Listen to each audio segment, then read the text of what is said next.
We are all shaped by the land beneath our feet. In his seminal work, Prisoners of Geography, Tim Marshall presents a masterful survey of the forces that have dictated the rise and fall of empires, the spark of wars, and the arduous path to peace. This is not merely a book about maps, but about the inescapable power they hold over humanity's past, present, and destiny. Geography is not fate, but it is the most compelling argument fate has. In Prisoners of Geography, Tim Marshall decrypts the world's geopolitical code, demonstrating how natural landscapes create both immense opportunity and intractable conflict, and why understanding this is key to understanding our world. Welcome. Within these pages lies Tim Marshall's Prisoners of Geography, a compelling exploration of how mountains, rivers, seas, and deserts forge the destiny of nations. In this part, the introduction and the first part are presented.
In determining what people can and cannot do.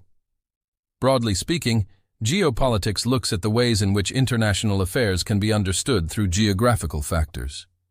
Not just the physical landscape, the natural barriers of mountains or connections of river, networks, for example, but also climate, demographics, cultural regions, and access to natural resources. Factors such as these can have an important impact on many different aspects of our civilization, from political and military strategy to human social development, including language, trade, and religion. The physical realities that underpin national and international politics are too often disregarded in both writing about history and in contemporary reporting of world affairs. Geography is clearly a fundamental part of the why as well as the what.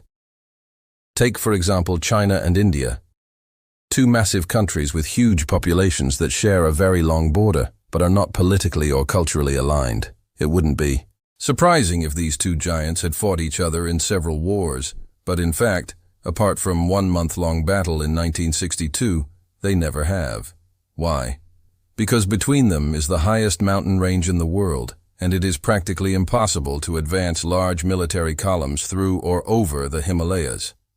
As technology becomes more sophisticated, of course, ways are emerging of overcoming this obstacle, but the physical barrier remains a deterrent, and so both countries focus their foreign policy on other regions while keeping a wary eye on each other. Individual leaders, ideas, technology, and other factors all play a role in shaping events, but they are temporary. Each new generation will still face the physical obstructions created by the Hindu Kush and the Himalayas, the challenges created by the rainy season, and the disadvantages of limited access to natural minerals or food sources. I first became interested in this subject when covering the wars in the Balkans in the 1990s. I watched close at hand as the leaders of various peoples, be they Serbian, Croat, or Bosniak, deliberately reminded their tribes of the ancient divisions and, yes, ancient suspicions in a region crowded with diversity. Once they had pulled the peoples apart, it didn't take much to then push them against each other. The river Ibar in Kosovo is a prime example. Ottoman rule over Serbia was cemented by the Battle of Kosovo-Polje in 1389, fought near where the Ibar flows through the city of Mitrovica. Over the following centuries, the Serb population began to withdraw behind the Ibar, as Muslim Albanians gradually descended from the mountainous Malesija region into Kosovo, where they became a majority by the mid-18th century.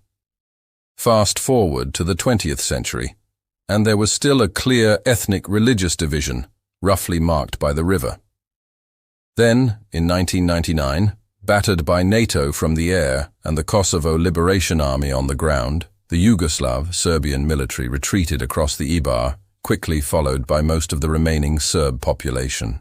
The river became the de facto border of what some countries now recognize as the independent state of Kosovo. Mitrovica was also where the advancing NATO ground forces came to a halt. During the 3-month war, there had been veiled threats that NATO intended to invade all of Serbia. In truth, the restraints of both geography and politics meant the NATO leaders never really had that option.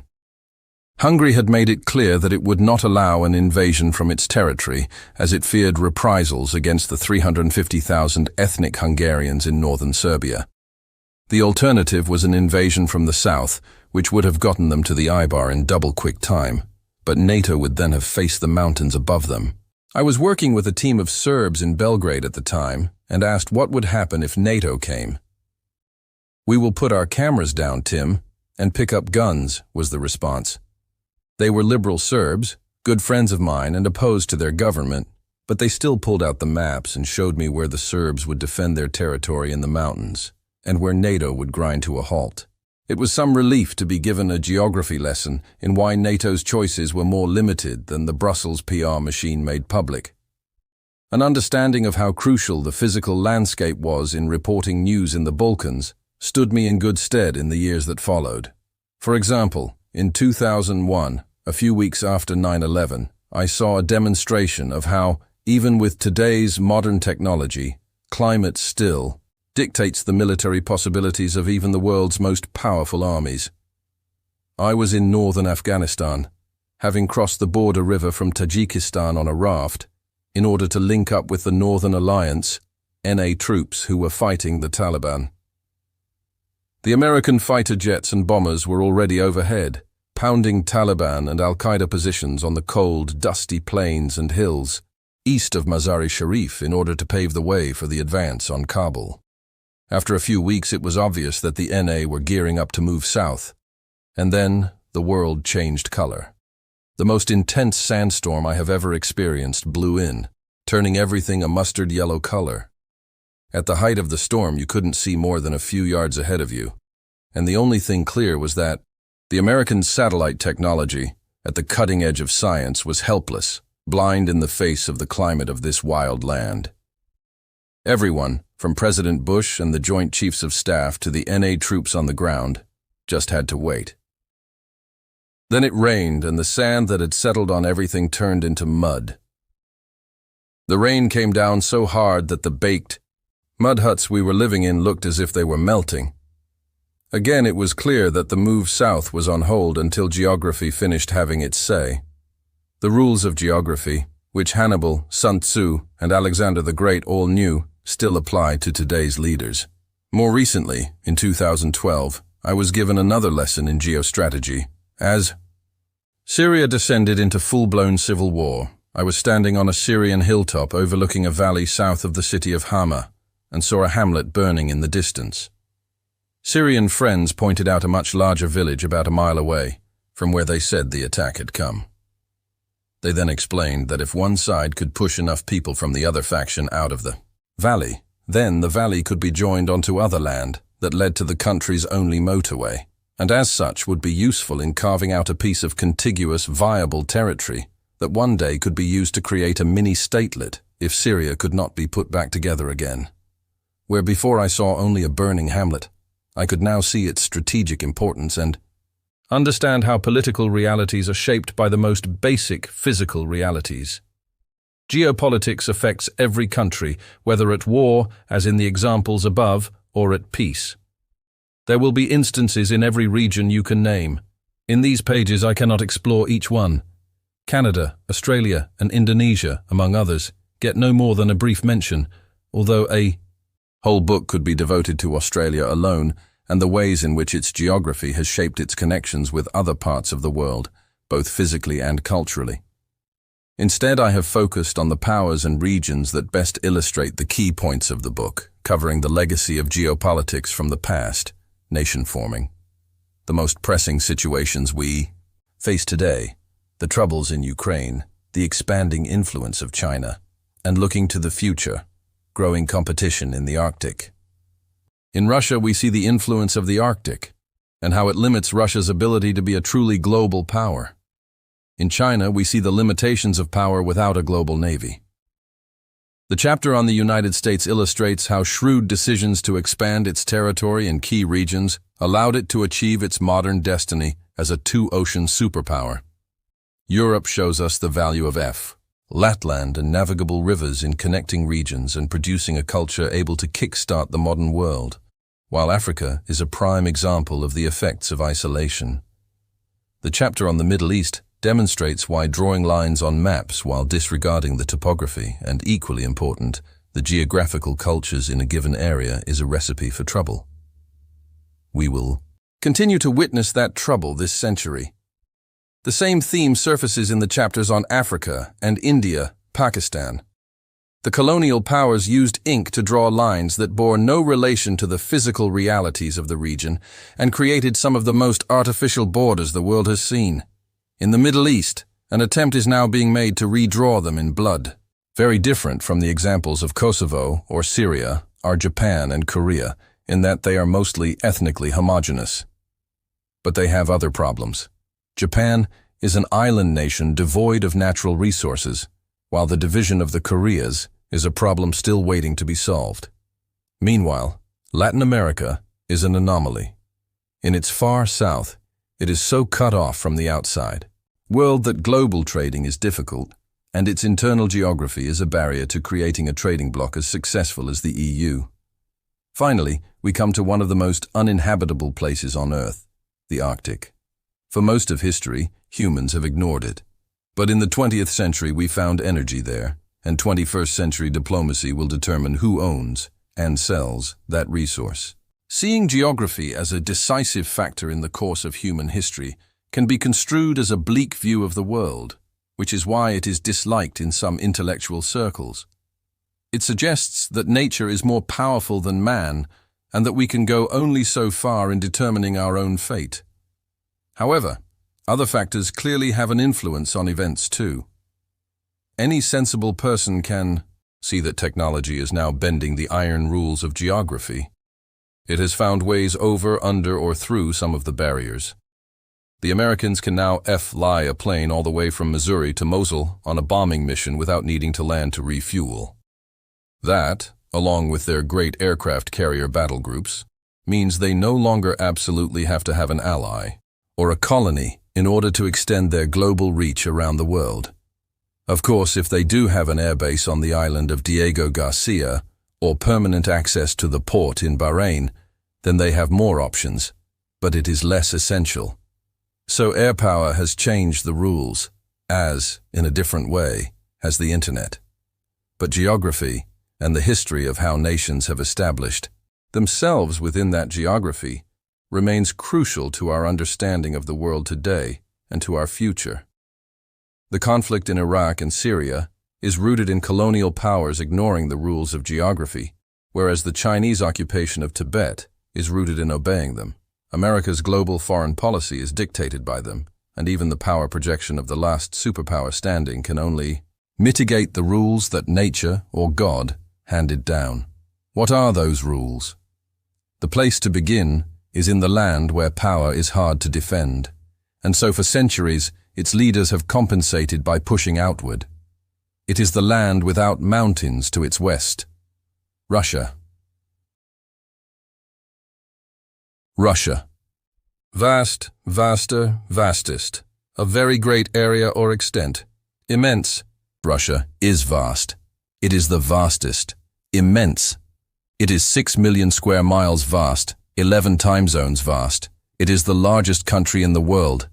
Its forests, lakes, rivers, frozen tundra, steppe, taiga, and mountains are all vast. This size has long seeped into our collective conscious. Wherever we are, there is Russia, perhaps to our east or west, to our north or south. But there is the Russian bear. It is no coincidence that the bear is the symbol of this immense size. There it sits, sometimes hibernating, sometimes growling, majestic, but ferocious. Bear is a Russian word, but the Russians are also wary of calling this animal by its name, fearful of conjuring up its darker side. They call it medved, the one who likes honey. At least 120,000 of these medveds live in a country that bestrides Europe and Asia. To the west of the Ural Mountains is European Russia. To their east is Siberia, stretching all the way to the Bering Sea and the Pacific Ocean. Even in the 21st century, to cross it by train takes 6 days. Russia's leaders must look across these distances and differences and formulate policy accordingly. For several centuries now they have looked in all directions, but concentrated mostly westward. When writers seek to get to the heart of the bear, they often use Winston Churchill's famous observation of Russia, made in 1939. It is a riddle wrapped in a mystery inside an enigma, but few go on to complete the sentence, which ends, but perhaps there is a key. That key is Russian national interest. 7 years later, he used that key to unlock his version of the answer to the riddle, asserting, I am convinced that there is nothing they admire so much as strength, and there is nothing for which they have less respect than for weakness, especially military weakness. He could have been talking about the current Russian leadership, which, despite being now wrapped in the cloak of democracy, remains authoritarian in its nature with national interests still at its core. When Vladimir Putin isn't thinking about God and mountains, he's thinking about pizza. In particular, the shape of a slice of pizza, a wedge. The thin end of this wedge is Poland. Here, the vast North European plain stretching from France to the Urals, which extend 1,000 miles south to north, forming a natural boundary between Europe and Asia, is only 300 miles wide. It runs from the Baltic Sea in the north to Ewe, the Carpathian Mountains in the south. The North European plain encompasses all of western and northern France, Belgium, the Netherlands, northern Germany, and nearly all of Poland. From a Russian perspective, this is a double-edged sword. Poland represents a relatively narrow corridor into which Russia could drive its armed forces if necessary, and thus prevent an enemy from advancing toward Moscow. But from this point the wedge begins to broaden. By the time you get to Russia's borders, it is more than 2,000 miles wide, and is flat all the way to Moscow and beyond. Even with a large army, you would be hard-pressed to defend in strength along this line. However, Russia has never been conquered from this direction, partially due to its strategic depth. By the time an army approaches Moscow, it already has unsustainably long supply lines, a mistake that Napoleon made in 1812 and that Hitler repeated in 1941. Likewise, in the Russian Far East, it is geography that protects Russia. It is difficult to move an army from Asia up into Asian Russia. There's not much to attack except for snow, and you could get only as far as the Urals. You would then end up holding a massive piece of territory, in difficult conditions, with long supply lines and the ever-present risk of a counterattack. You might think that no one is intent on invading Russia, but that is not how the Russians see it, and with good reason. In the past 500 years, they have been invaded several times from the west. The Poles came across the North European plain in 1605, followed by the Swedes under Charles V in 1708, the French under Napoleon in 1812, and the Germans twice in both world wars in 1914 and 1941. Looking at it another way, if you count from Napoleon's invasion of 1812, but this time include the Crimean War of 1853-56 and the two world wars up to 1945, then the Russians were fighting on average in or around the North European plain once every 33 years. At the end of the Second World War in 1945, the Russians occupied the territory conquered from Germany in Central and Eastern Europe, some of which then became part of the USSR, as it increasingly began to resemble the old Russian Empire. In 1949, the North Atlantic Treaty Organization, NATO, was formed by an association of European and North American states for the defense of Europe and the North Atlantic against the danger of Soviet aggression.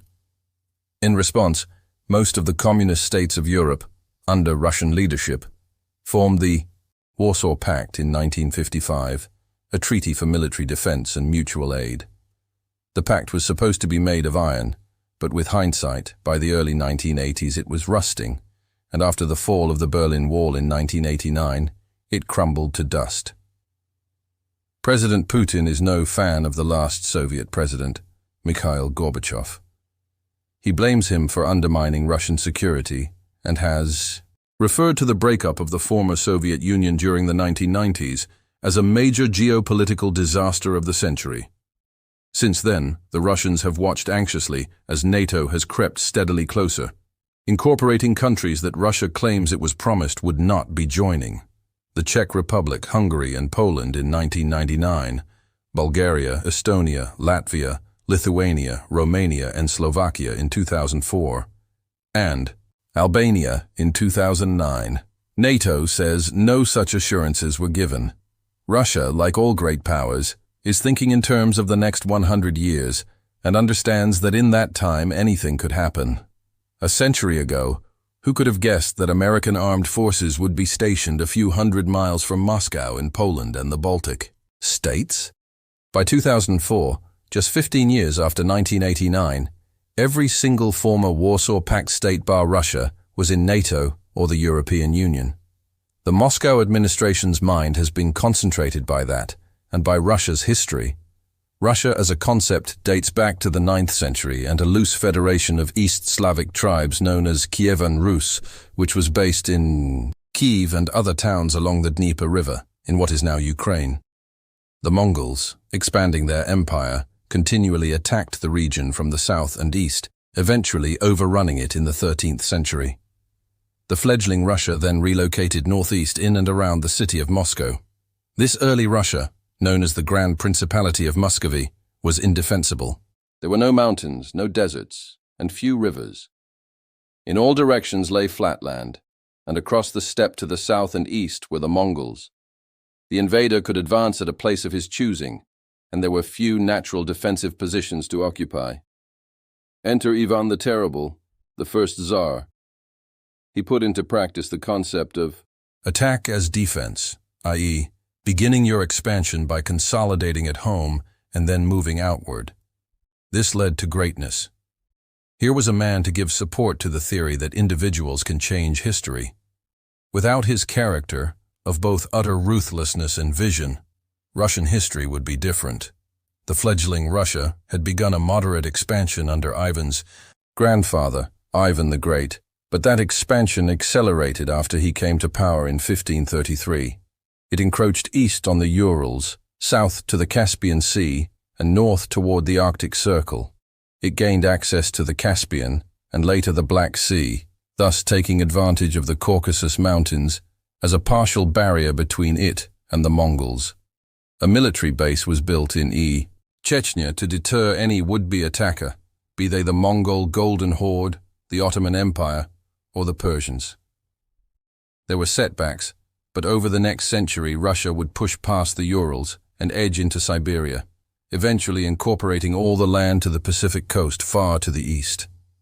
Now the Russians had a partial buffer zone and a hinterland, strategic, depth, somewhere to fall back to in the case of invasion. No one was going to attack them in force from the Arctic Sea, nor fight their way over the Urals to get to them. Their land was becoming what we now know as Russia, and to get to it from the south or southeast, you had to have a huge army and a very long supply line, and you had to fight your way past defensive positions.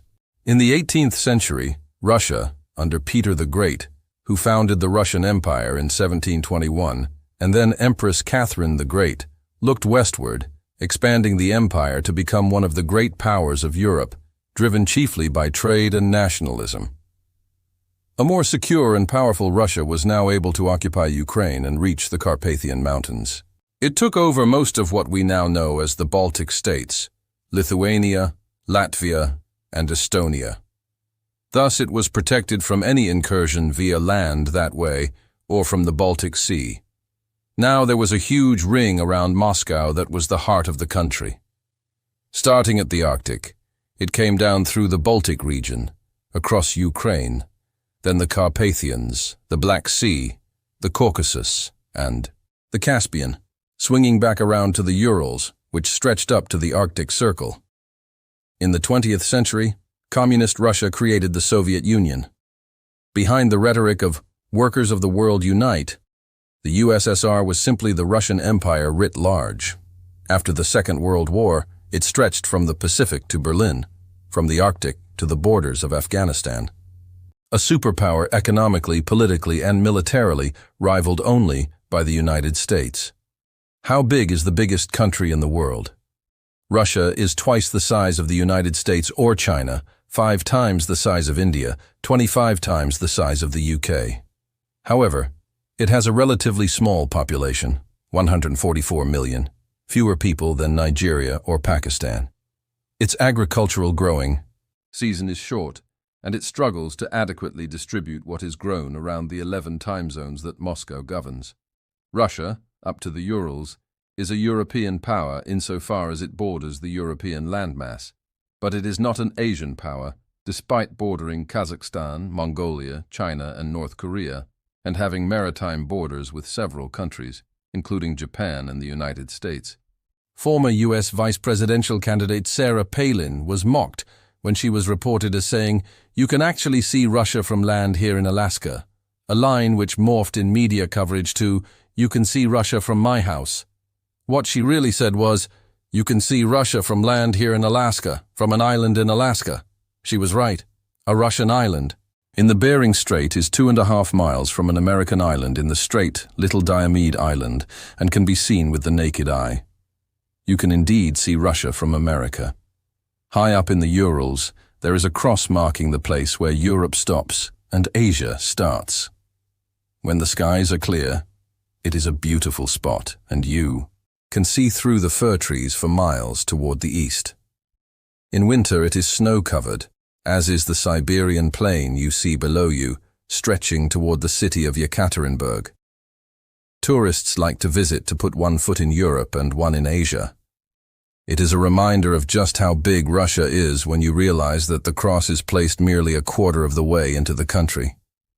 You may have traveled 1,500 miles from St. Petersburg through western Russia to get to the Urals, but you still have another 4,500 miles to go before reaching the Bering Strait and a possible sighting of Mrs. Palin across from Alaska in the United States. Shortly after the fall of the Soviet Union, I was in the Urals, at the point where Europe becomes Asia, accompanied by a Russian camera crew. The cameraman was a taciturn, stoic, grizzled veteran of filming, and was the son of the Red Army's cameraman who had filmed a great deal of footage during the German siege of Stalingrad. I asked him, "So, are you European or are you Asian?" He reflected on this for a few seconds, then replied, "Neither. I am Russian." Whatever its European credentials, Russia is not an Asian power for many reasons. Although 75% of its territory is in Asia, only 22% of its population lives there. Siberia may be Russia's treasure chest, containing the majority of the mineral wealth, oil, and gas, but it is a harsh land, freezing for months on end, with vast forests, taiga, poor soil for farming, and large stretches of swampland.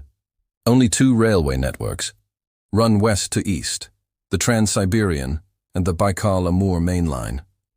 There are few transport routes leading north to south, and so no easy way for Russia to project power southward into modern Mongolia or China.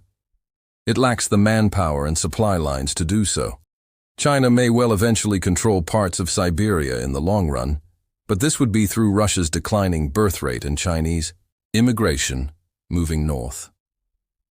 Already as far west as the swampy West Siberian plain, between the Urals in the west and the Yenisei River, 1,000 miles to the east, you can see Chinese restaurants in most of the towns and cities. Many different businesses are coming. The empty, depopulating spaces of Russia's Far East are even more likely to come under Chinese cultural and eventually political control. When you move outside of the Russian heartland, much of the population in the Russian Federation is not ethnically Russian and pays little allegiance to Moscow, which results in an aggressive security system similar to the one in Soviet days. During that era, Russia was effectively a colonial power ruling over nations and people who felt they had nothing in common with their masters. Parts of the Russian Federation, for example, Chechnya and Dagestan in the Caucasus, still feel this way. Late in the last century overstretch, spending more money than was available, the economics of the madhouse in a land not designed for people, and defeat in the mountains of Afghanistan led to the fall of the USSR and saw the Russian Empire shrink back to the shape of more or less the pre-communist era, with its European borders ending at Estonia, Latvia, Belarus, Ukraine, Georgia, and Azerbaijan. The Soviet invasion of Afghanistan in 1979, in support of the communist Afghan government against anti-communist Muslim guerrillas, had never been about bringing the joys of Marxist-Leninism to the Afghan people. It was always about ensuring that Moscow controlled that space in order to prevent anyone else from doing so. Crucially, the invasion of Afghanistan also gave hope to the great Russian dream of its army being able to wash their boots in the warm waters of the Indian Ocean, in the words of the ultra-nationalistic Russian politician Vladimir Zhirinovsky, and thus achieve what it never had: a warm water port where the water does not freeze in winter, with free access to the world's major trading routes. The ports on the Arctic, such as Murmansk, freeze for several months each year. Vladivostok, the largest Russian port on the Pacific Ocean, is ice-locked for about 4 months and is enclosed by the Sea of Japan, which is dominated by the Japanese. This does not just halt the flow of trade. It prevents the Russian fleet from operating as a global power. In addition, waterborne transport is much cheaper than land or airborne routes. However, the warm water open sea lanes dream has seeped away from Moscow, further now perhaps than for 200 years. The Afghan experience is sometimes called Russia's Vietnam, but it was more than that. The plains of Kandahar and the mountains of the Hindu Kush proved the rule that Afghanistan is the graveyard of empires. This lack of a warm water port, with direct access to the oceans, has always been Russia's Achilles heel, as strategically important to it as the North European plain. Russia is at a geographical disadvantage, saved from being a much weaker power only because of its oil and gas. No wonder, in his will of 1725, that Peter the Great advised his descendants to approach as near as possible to Constantinople and India. Whoever governs there will be the true sovereign of the world. Consequently, excite continual wars, not only in Turkey, but in Persia. Penetrate as far as the Persian Gulf, advance as far as India. When the Soviet Union broke apart, it split into 15 countries. Geography had its revenge on the ideology of the Soviets, and a more logical picture reappeared on the map. One where mountains, rivers, lakes, and seas delineate where people live, how they are separated from each other, and, thus, how they developed different languages and customs. The exception to this rule are the stans, such as Tajikistan, whose borders were deliberately drawn by Stalin so as to weaken each state by ensuring it had large minorities of people from other states. If you take the long view of history, and most diplomats and military planners do, then there is still everything to play for in each of the states that formerly made up the USSR, plus some of those previously in the Warsaw Pact military alliance. They can be divided 3 ways: those that are neutral, the pro-Western group, and the pro-Russian camp. The neutral countries, Uzbekistan, Azerbaijan, and Turkmenistan, are those with fewer reasons to ally themselves with Russia or the West. This is because all three produce their own energy and are not beholden to either side for their security or trade. In the pro-Russian camp are Kazakhstan, Kyrgyzstan, Tajikistan, Belarus, and Armenia. Their economies are tied to Russia in the way that much of Eastern Ukraine's economy is another reason for the rebellion there. The largest of these, Kazakhstan, leans toward Russia diplomatically, and its large Russian minority population is well integrated. Of the five, Kazakhstan and Belarus have joined Russia in the new Eurasian Union, a sort of poor man's EU, and all are in a military alliance with Russia called the Collective Security Treaty Organization. The CSTO suffers from not having a name you can boil down to one word, and from being a watered-down Warsaw bloc. Russia maintains a military presence in Kyrgyzstan, Tajikistan, and Armenia. Then there are the pro-Western countries formerly in the Warsaw Pact, but now all in NATO and/or the EU, Poland, Latvia, Lithuania, Estonia, the Czech Republic, Bulgaria, Hungary, Slovakia, Albania, and Romania. By no coincidence, many are among the states that suffered most under Soviet tyranny. Add to these Georgia, Ukraine, and Moldova, who would all like to join both organizations, but are being held at arm's length because of their geographic proximity to Russia, and because all three have Russian troops or pro-Russian militia on their soil. NATO membership of any of these three could spark a war. All of the above explains why, in 2013, as the political battle for the direction of Ukraine heated up, Moscow concentrated hard. As long as a pro-Russian government held sway in Kiev, the Russians could be confident that its buffer zone would remain intact and guard the North European plain. Even a studiedly neutral Ukraine, which would promise not to join the EU or NATO and to uphold the lease Russia had on the warm water port at Sevastopol in Crimea, would be acceptable. That Ukraine was reliant on Russia for energy also made its increasingly neutral stance acceptable, albeit irritating. But a pro-Western Ukraine with ambitions to join the two great Western alliances, and that threw into doubt Russia's access to its Black Sea port? A Ukraine that one day might even host a NATO naval base? That could not stand. President Viktor Yanukovych of Ukraine tried to play both sides. He flirted with the West, but paid homage to Moscow. Thus Putin tolerated him. When he came close to signing a massive trade agreement with the EU, one which could lead to membership, Putin began turning the screw.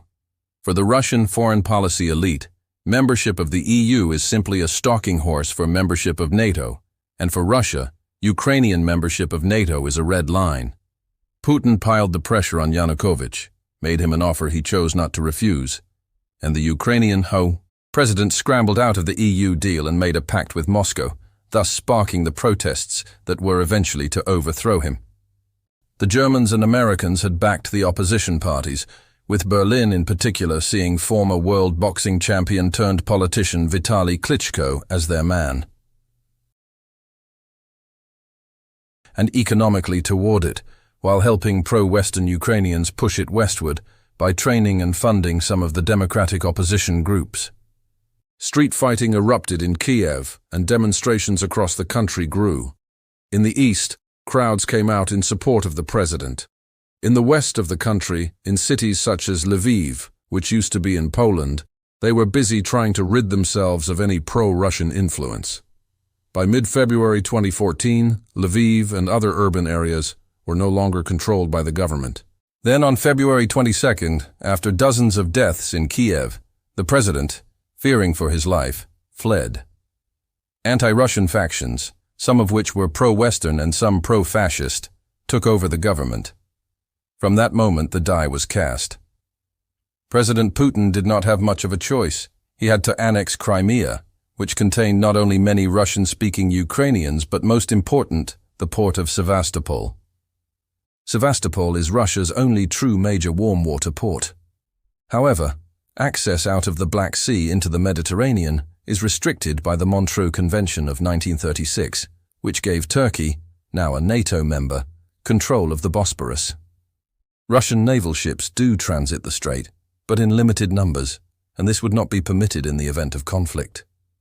Even after crossing the Bosporus, the Russians need to navigate the Aegean Sea before accessing the Mediterranean, and would still have either to cross the Strait of Gibraltar to gain access to the Atlantic Ocean, or be allowed down the Suez Canal to reach the Indian Ocean. The Russians do have a small naval presence in Tartus on Syria's Mediterranean coast. This partially explains their support for the Syrian government when fighting broke out in 2011, but it is a limited supply and replenishment base, not a major force.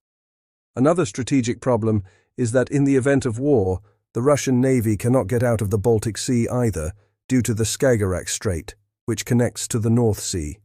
The narrow strait is controlled by NATO members Denmark and Norway. And even if the ships made it, the route to the Atlantic goes through what is known as the Geoc, Greenland, Iceland, UK gap in the North Sea, which we will see more of when we look at Western Europe.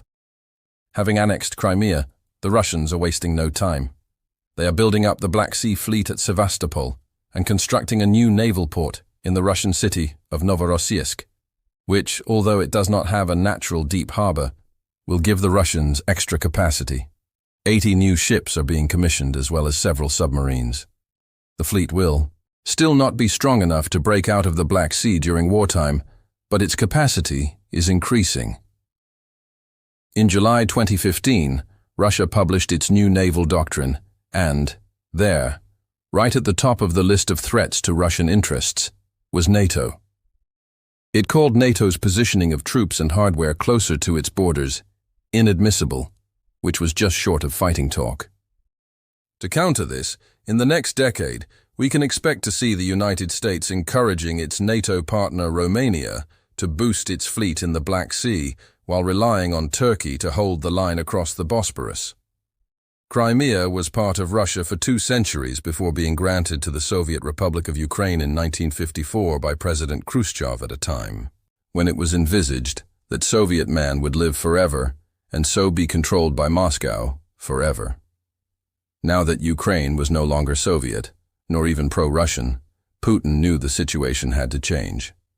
Did the Western diplomats know?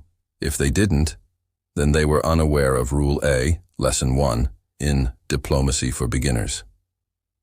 When faced with what is considered an existential threat, a great power will use force. If they were aware, then they must have considered Putin's annexation of Crimea a price worth paying for pulling Ukraine into modern Europe and the Western sphere of influence. A generous view is that the United States and the Europeans were looking forward to welcoming Ukraine into the democratic world as a full member of its liberal institutions and the rule of law, and that there wasn't much Moscow could do about it. That is a view that does not take into account the fact that geopolitics still exists in the 21st century, and that Russia does not play by the rule of law. Flushed with victory, the new interim Ukrainian government had immediately made some foolish statements, not least of which was the intention to abolish Russian as the official second language in various regions. Given that these regions were those with the most Russian speakers and pro-Russian sentiment, and indeed included Crimea, this was bound to spark a backlash. It also gave President Putin the propaganda he needed to make the case that ethnic Russians inside Ukraine needed to be protected. The Kremlin has a law that compels the government to protect ethnic Russians. A definition of that term is, by design, hard to come by because it will be defined as Russia chooses in each of the potential crises that may erupt in the former Soviet Union. When it suits the Kremlin, they will be defined simply as people who speak Russian as their first language. At other times, the new citizenship law will be used, which states that if your grandparents lived in Russia and Russian is your native language, you can take Russian citizenship. Given that, as the crises arise, people will be inclined to accept Russian passports to hedge their bets. This will be a lever for Russian entry into a conflict. Approximately 60% of Crimea's population is ethnically Russian, so the Kremlin was pushing against an open door. Putin helped the anti-Kiev demonstrations and stirred up so much trouble that eventually he had to send his troops out of the confines of the naval base and onto the streets to protect people. The Ukrainian military in the area was in no shape to take on both the people and the Russian army, and swiftly withdrew. Crimea was once again de facto a part of Russia. You could make the argument that President Putin did have a choice. He could have respected the territorial integrity of Ukraine, but, given that he was dealing with the geographic hand God has dealt Russia, this was never really an option. He would not be the man who lost Crimea, and with it, the only proper warm water port his country had access to. No one rode to the rescue of Ukraine as it lost territory equivalent to the size of Belgium or the state of Maryland. Ukraine and its neighbors knew a geographic truth, that unless you are in NATO, Moscow is near and Washington, D.C. is far away. For Russia, this was an existential matter. They could not cope with losing Crimea, but the West could. The EU imposed limited sanctions, limited because several European countries, Germany among them, are reliant on Russian energy to heat their homes in winter. The pipelines run east to west, and the Kremlin can turn the taps on and off. Energy as political power will be deployed time and again in the coming years, and the concept of ethnic Russians will be used to justify whatever moves Russia makes. In a speech in 2014, President Putin briefly referred to Novorossiya, or New Russia. The Kremlin watchers took a deep breath. He had revived the geographic title given to what is now southern and eastern Ukraine, which Russia had won from the Ottoman Empire during the reign of Catherine the Great in the late 18th century. Catherine went on to settle Russians in these regions and demanded that Russian be the first language. Novorossiya was ceded to the newly formed Ukrainian Soviet Socialist Republic only in 1922. Why? Asked Putin rhetorically. Let God judge them. In his speech, he listed the Ukrainian regions of Kharkiv, Luhansk, Donetsk, Kherson, Mykolaiv, and Odessa before saying, Russia lost these territories for various reasons, but the people remained. Several million ethnic Russians still remain inside what was the USSR, but outside Russia. It is no surprise that, after seizing Crimea, Russia went on to encourage the uprisings by pro-Russians in the Ukrainian eastern industrial heartlands in Luhansk and Donetsk. Russia could easily drive militarily all the way to the eastern bank of the Dnieper River in Kiev. But it does not need the headache that would bring. It is far less painful and cheaper to encourage unrest in the eastern borders of Ukraine and remind Kiev who controls energy supplies, to ensure that Kiev's infatuation with the flirtatious West does not turn into a marriage consummated in the chambers of the EU or NATO. Covert support for the uprisings in eastern Ukraine was also logistically simple and had the added benefit of deniability on the international stage. Barefaced lying in the Great Chamber of the UN Security Council is simple if your opponent does not have concrete proof of your actions, and, more important, doesn't want concrete proof in case he or she has to do something about it. Many politicians in the West breathed a sigh of relief and muttered quietly, "Thank goodness Ukraine isn't in NATO, or we would have had to act." The annexation of Crimea showed how Russia is prepared for military action to defend what it sees as its interests in what it calls its near abroad. It took a rational gamble that outside powers would not intervene, and Crimea was doable.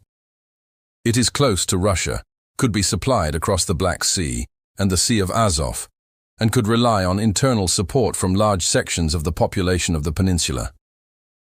Russia has not finished with Ukraine yet, nor elsewhere. Unless it feels threatened, Russia will probably not send its troops all the way into the Baltic states, or any farther forward than it already is in Georgia. But it will push its power in Georgia, and in this volatile period, further military action cannot be ruled out. However, just as Russia's actions in its war with Georgia in 2008 were a warning to NATO to come no closer, so NATO's message to Russia in the summer of 2014 was, "This far west and no farther." A handful of NATO warplanes were flown to the Baltic states, military exercises were announced in Poland, and the Americans began planning to pre-position extra hardware as close to Russia as possible. At the same time, there was a flurry of diplomatic visits by defense and foreign ministers to the Baltic states, Georgia and Moldova to reassure them of support. Some commentators poured scorn on the reaction, arguing that 6 RAF Eurofighter Typhoon jets flying over Baltic airspace were hardly going to deter the Russian hordes. But the reaction was about diplomatic signaling, and the signal was clear. NATO is prepared to fight. Indeed, it would have to, because if it failed to react to an attack on a member state, it would, instantly be obsolete. The Americans, who are already edging toward a new foreign policy in which they feel less constrained by existing structures and are prepared to forge new ones as they perceive the need arises, are deeply unimpressed with the European countries' commitment to defense spending. In the case of the 3 Baltic states, NATO's position is clear. As they are all members of the alliance, armed aggression against any of them by Russia would trigger Article 5 of NATO's founding charter, which states, "An armed attack against one or more NATO member states in Europe or North America shall be considered an attack against them all," and goes on to say, NATO will come to the rescue if necessary. Article 5 was invoked after the terrorist attacks in the United States on September 11, 2001, paving the way for NATO involvement in Afghanistan. President Putin is a student of history. He appears to have learned the lessons of the Soviet years, in which Russia overstretched itself and was forced to contract. An overt assault on the Baltic states would likewise be overstretching and is unlikely, especially if NATO and its political masters ensure that Putin understands their signals. Russia does not have to send an armored division into Latvia, Lithuania, or Estonia to influence events there. But if it ever does, it would justify the action by claiming that the large Russian communities there are being discriminated against. In both Estonia and Latvia, approximately 1 in 4 people are ethnically Russian, and in Lithuania, it is 5.8%. In Estonia, the Russian speakers say they are underrepresented in government, and thousands do not have any form of citizenship. This does not mean they want to be part of Russia, but they are one of the levers Russia can pull to influence events. The Russian-speaking populations in the Baltics can be stirred up to making life difficult. There are existing, fully formed political parties already representing many of them. Russia also controls the central heating in the homes of the Baltic people. It can set the price people pay for their heating bills each month, and, if it chooses, simply turn the heating off. Russia will continue to push its interests in the Baltic states. They are one of the weak links in its defense since the collapse of the USSR, another breach in the wall they would prefer to see forming an arc from the Baltic Sea, south, then southeast, connecting to the Urals. This brings us to another gap in the wall and another region Moscow views as a potential buffer state. Firmly in the Kremlin's sights is Moldova.